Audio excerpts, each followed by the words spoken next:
La communauté de l'Emmanuel, reconnue par le Saint-Siège en 1992 comme association publique de fidèles, est née 20 ans plus tôt, sous l'influence de son fondateur, Pierre Coursat.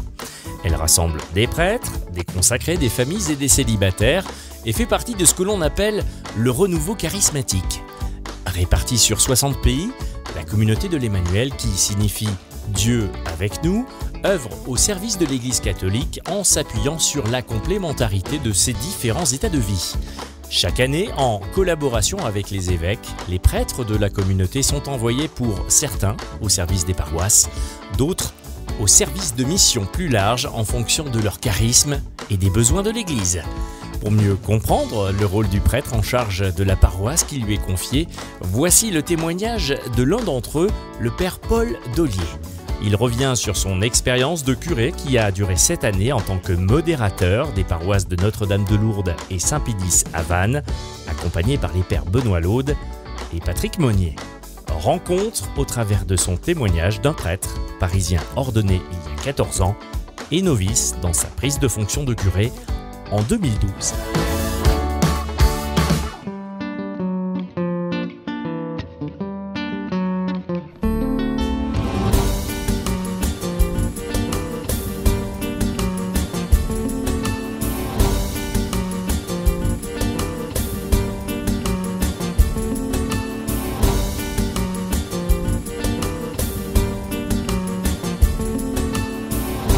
Père Paul Dollier, bonjour et puis merci de nous recevoir.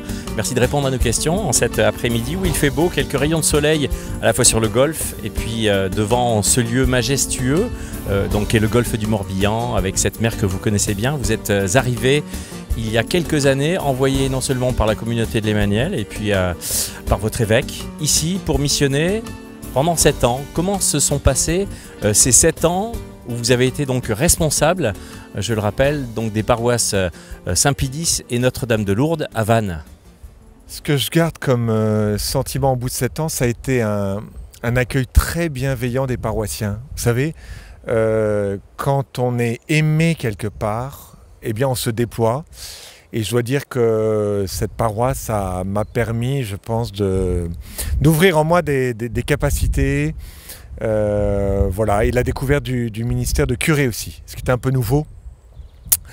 J'aime bien caractériser toujours les trois époques pour un prêtre. Quand il est séminariste, il apprend à lire un texte, il apprend à réfléchir. Quand il est vicaire, eh bien, il apprend à mener une activité. Et quand on est curé, on apprend à gouverner, c'est-à-dire à être responsable d'un ensemble. Et donc ça a été pour moi la première mission où j'ai été responsable d'un ensemble de 2 paroisses et d'une île, l'île d'Ar aussi.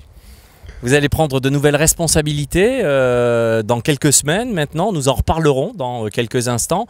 Mais justement, moi j'aimerais qu'on revienne aussi sur cette prise de responsabilité de curé qui est aussi sur 2 paroisses. Comment est-ce qu'on apprend à être curé, je dirais, quand on arrive dans un nouvel endroit que l'on ne connaît pas, quand on vient de la région parisienne? Comment ça se passe? Alors, j'aime bien cette petite histoire d'un jeune adulte qui demande à un chef d'entreprise « mais comment on fait pour prendre de bonnes décisions ?» Et alors ce chef d'entreprise lui dit « mais tu sais, il faut vivre des expériences ». Alors il lui dit « mais comment on fait pour vivre des expériences ?» Eh bien, il faut prendre de mauvaises décisions. Et c'est vrai que, en fait, je suis riche, je crois, de mes petits échecs. Vous savez, quand on démarre quelque chose, on apprend et donc forcément on vit des petits échecs. Et je crois que les paroissiens, là encore, je le redis, ont eu cette bienveillance, ont compris que mes incapacités, mes limites, eh bien elles étaient là pour me construire aussi et pour apprendre le métier. Est-ce que ça veut dire qu'on s'appuie aussi donc sur les laïcs, sur les consacrés, sur en fait les paroissiens pour aussi se construire la paroisse et construire la mission qui nous est confiée? Ça, pour moi, c'est mon ADN, si vous voulez. Pour moi, un chef, un responsable, c'est quelqu'un qui sait s'entourer et qui ne délègue pas simplement à des paroissiens des tâches, pas simplement des responsabilités même, mais qui rentre dans une co-responsabilité, c'est-à-dire qui réfléchit avec d'autres. Et la réflexion est très fructueuse parce qu'on est dans des univers différents, des états de vie différents. Alors je crois que ça on est en chemin encore, mais c'est déjà bien mené sur les deux paroisses. Oui. Rapidement aussi, j'aimerais revenir sur le côté fraternel.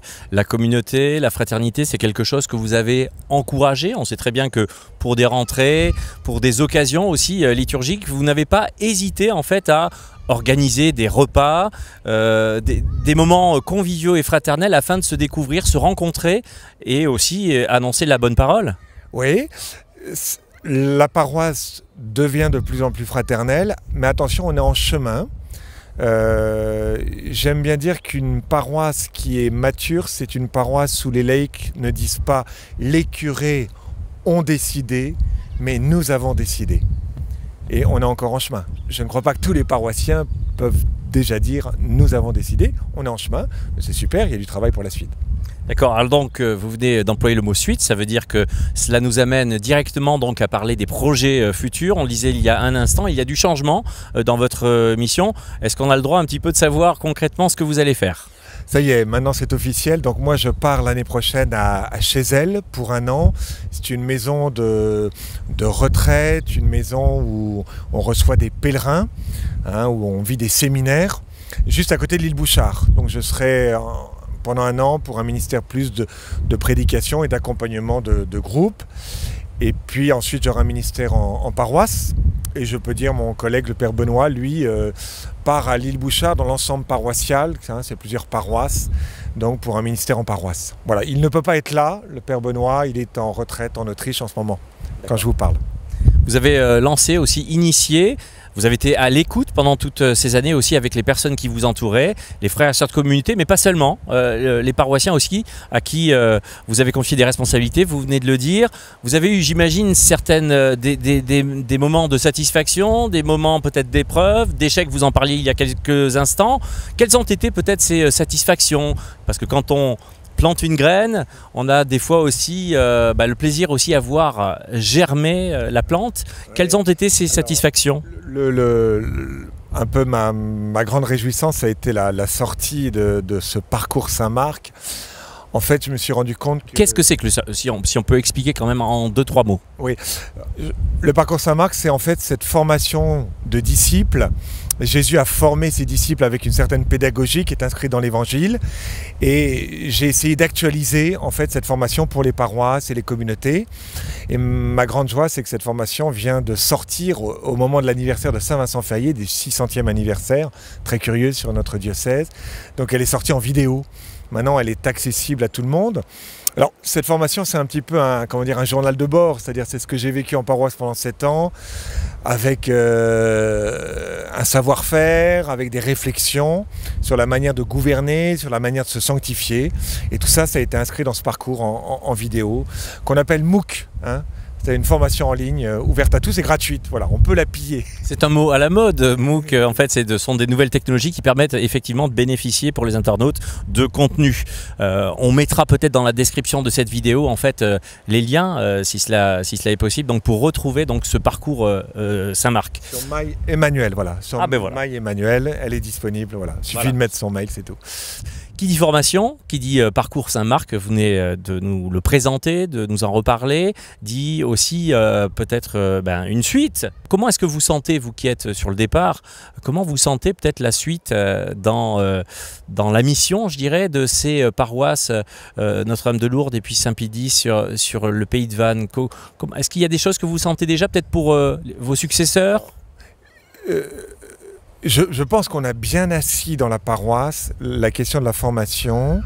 Il y a des choses à améliorer, c'est clair, mais je n'ai pas évoqué aussi le parcours Alpha, qui est une réussite pour rejoindre les personnes plus loin de l'Église. Et puis vous n'avez pas évoqué non plus tout ce qui se fait pour les jeunes, parce que aussi il y a une grosse partie en ce qui concerne la pastorale des jeunes, aussi confiée aussi aux autres prêtres qui vous accompagnent. Oui. Pardon, je vous ai coupé. Et donc voilà, on a un socle. Alors maintenant... j'aime bien dire, nous avons une Ferrari dans un garage. Donc c'est du sport en fait. Non, dans le sens que une paroisse, elle est très belle. On a des personnes qui adorent jour et nuit, l'adoration du Saint-Sacrement perpétuel. On a des gens formés, on a des gens qui ont un sens de l'accueil et du lien. Mais on peut être un peu dans l'entre-soi. Et donc la question pour moi, l'appel pour la paroisse dans les années à venir, c'est de sortir.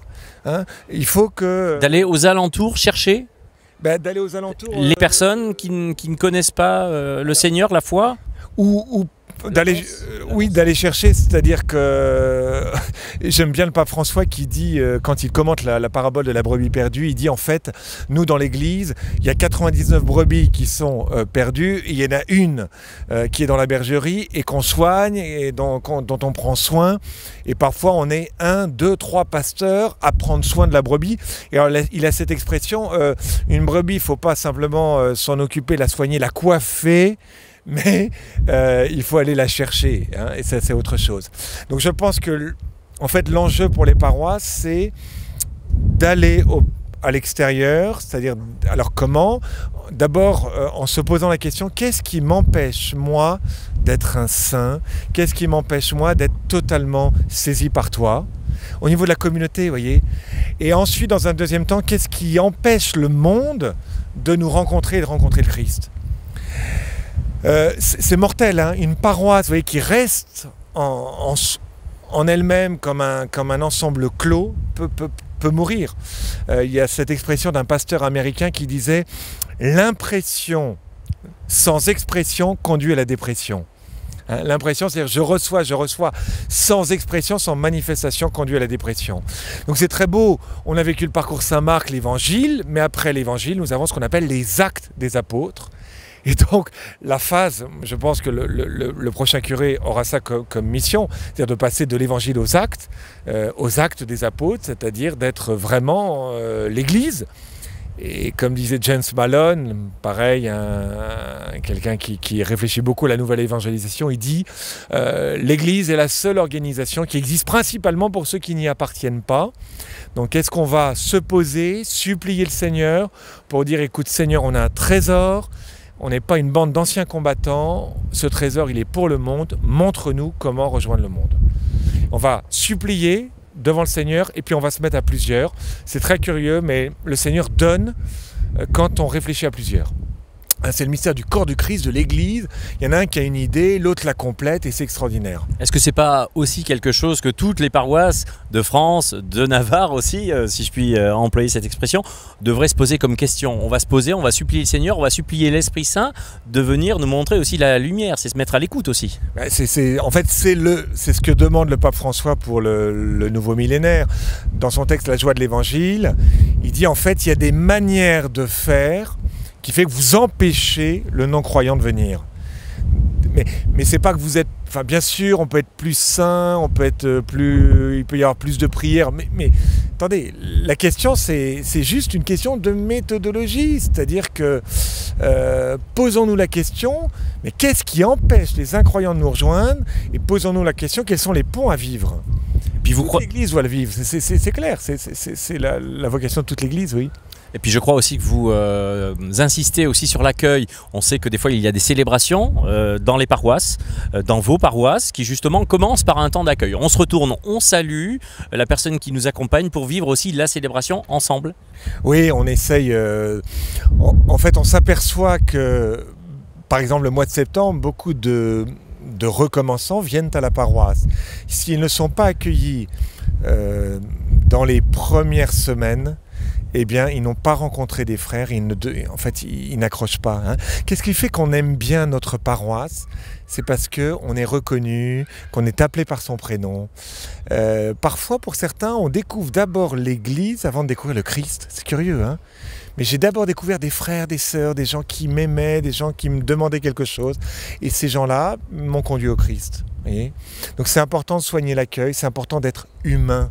L'Église, il faut qu'elle soit humaine. Elle est vraiment humaine et vraiment divine à l'image du Christ, mais qu'elle soit humaine, qu'elle soit dans le monde. Voilà. Ça me rappelle un petit peu le témoignage qu'a donné votre catéchumène à la Vigile Pascale, qui a donc justement vécu cette fraternité avant de faire cette démarche de baptême dans l'Église, ce soir de Vigile Pascale qui vient de se dérouler.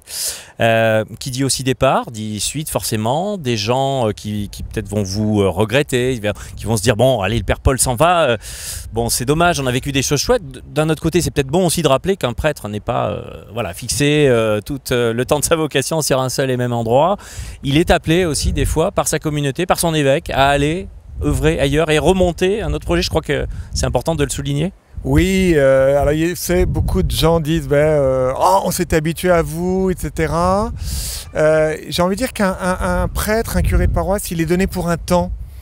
J'ai l'image un peu d'un train, si vous voulez. Il conduit un train, il faut que les paroissiens montent dans le train. Il a une grâce à offrir.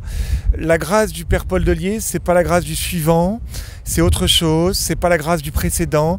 Et chaque curé a comme une histoire à apporter.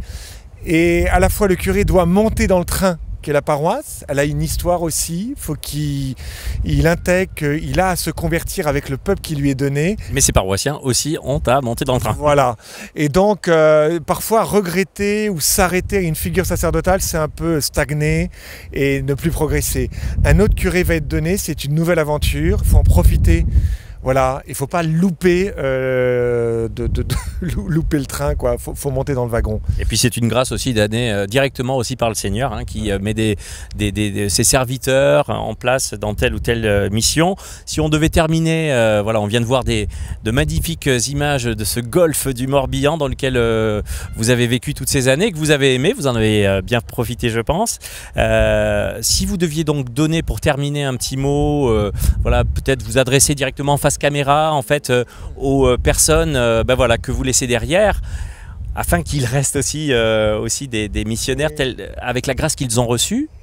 Moi je remercie, j'avais envie de remercier en fait peut-être quelques paroissiens qui sont des figures en fait qui ont toujours été sur la paroisse. Ils m'ont dit en fait nous on a vu la paroisse se construire.